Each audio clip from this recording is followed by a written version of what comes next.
The third plan that I think every youth pastor needs to have is you got to have a discipleship plan. And if you don't have a discipleship plan, well, that's going to be really hard to gauge how you're growing students. Am I right? I mean, you're going to have to figure out how to get students from point A to point B. And I think this is so critical because a lot of youth pastors miss this. They miss this when they're actually building their youth ministry. They don't know how to get students from point A to point B. They don't know what are we looking for? What are we looking for in a disciple? Right? It's not just attendance. It can't just be participation, and it can't even be coming to an altar. It has to be something else that you're looking for. It has to be a way to gauge maturity in a believer, okay?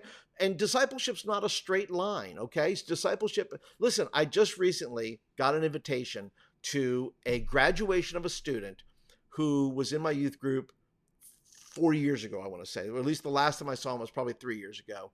But he had started in our youth group, and he lives, in our city here. And I wound up seeing him because I was doing a Bible club at his school, and I would see him in the hallway. He didn't come to the Bible club, but I did see him in the hallway, and he stopped me one day and shook my hand and said, "Hey, thank you for being here or whatever." And just wanted to say hi and all that. And I was like, "Cool." But later on, I found out that he worked at the local Dairy Queen. And so I was like, okay, so we'll go to the Dairy Queen. And he was in there, and and at first I couldn't remember. So, oh, I know this. It's him. That's that kid. And so I would purposely go through that drive-thru just so I can connect with him, and just say, "Hey, how are you doing, man? Good to see you." All that kind of good stuff. And once again, I'm invited to this. I was invited to this graduation thing, having not having the connection with him for the past 3 years, 4 years. But once again, discipleship's not a straight line. It's you have to be able to figure out, because these kids aren't when you're discipling, if you're going to stay in it for a while, if you're going to stay in youth ministry for a while, then you have to make disciples. You're not just making disciples for a year or 2 years or 4 years or 6 years. However, these are lifetime opportunities that you have, because they're going to graduate, become young adults, go off to college, all those things. And I try to keep all those relationships open if I can, because you never know when they're going to hit a sticking point. They're going to hit a place in life where the only person they might be able to talk to is you. And so I try to keep those relationships open and keep it well connected on social and other places, because I just feel like once again, I'm not just serving a church, I'm serving the Lord. And in serving the Lord, I have to make sure that those opportunities remain open, because the thing I do for the church can't pay me to do that. Once I'm gone, I'm gone. But I'm under an obligation in my calling and my my passion is to continue to see and develop and see students grow. So having a discipleship plan is really, really important. Now, I also have, just so you know, if you don't have a discipleship plan, let me help you a little bit, okay? Let me offer you this discipleship bundle here, okay? I do have a discipleship bundle. You can go ahead and, once again, if you go to gumroad.com/youth ministry resources, it is up. And it has things like my core book, which is The Disciple Project, turning meanings into a movement, where you are taking students out and about. It gives you core things like, what's the difference between a youth group and a youth group and a youth ministry? What is the difference, between classroom education and actually doing the things that disciples did, right? The safety part of that, the safety issue is that, look, we love to stay in a classroom because it's a controlled environment.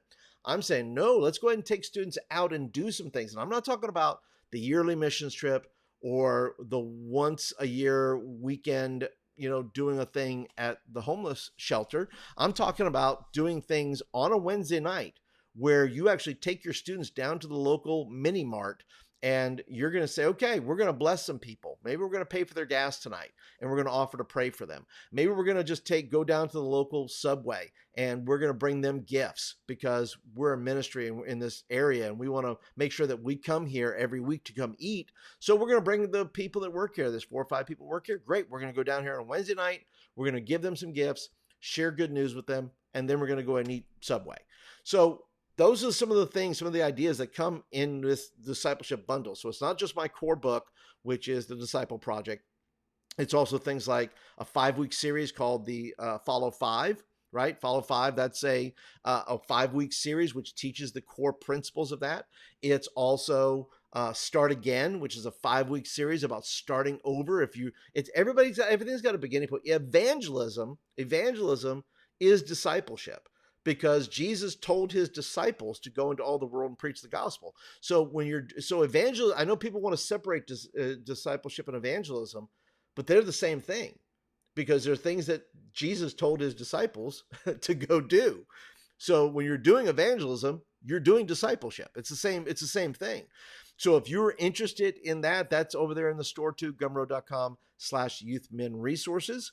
Let's move on to, and once again, this is my way of saying, look, I want to help you develop these plans. That's what the purpose of Disciple Project Ministries is to help you develop plans in your youth ministry that, where you're not getting, where you're constantly frustrated as a youth pastor because you're wondering, what do I do next? Especially if you're a new youth pastor, you're wondering, what do I do next? And all these resources to help you plot and plan a strategy so that you can build a successful youth ministry. And a successful youth ministry isn't just about numbers. Numbers is one way to gauge it. But I believe a successful youth ministry is a youth ministry that's making disciples. Ultimately, that's whether you have a youth ministry of 10, a youth group of 10, or a youth group of 100. And I think youth groups of 10 that are doing discipleship and doing that well eventually grow, right? It goes from 10 to 12 to 15 to 20. And once again, it's not immediate. It's not overnight. It's process. But you got to have a discipleship plan. And if you're interested in one, I have a discipleship bundle that gives you all that stuff if you are interested. I can feel the blood creeping up from the heathens. Got will, got fight, got pride, got reason. If they wanna go eat, then you know I'm gonna feed them. If you're coming for me, hope you're ready for a demon. I got eyes in the back of my head, I'm seeing. Take me for granted and you know I'm leaving. I'ma take what's mine with the webs I'm weaving. I could take this crowd from seeing to believing. Got a taste for blood and my tongue keeps bleeding from the words I spit. So sharp, so freezing, so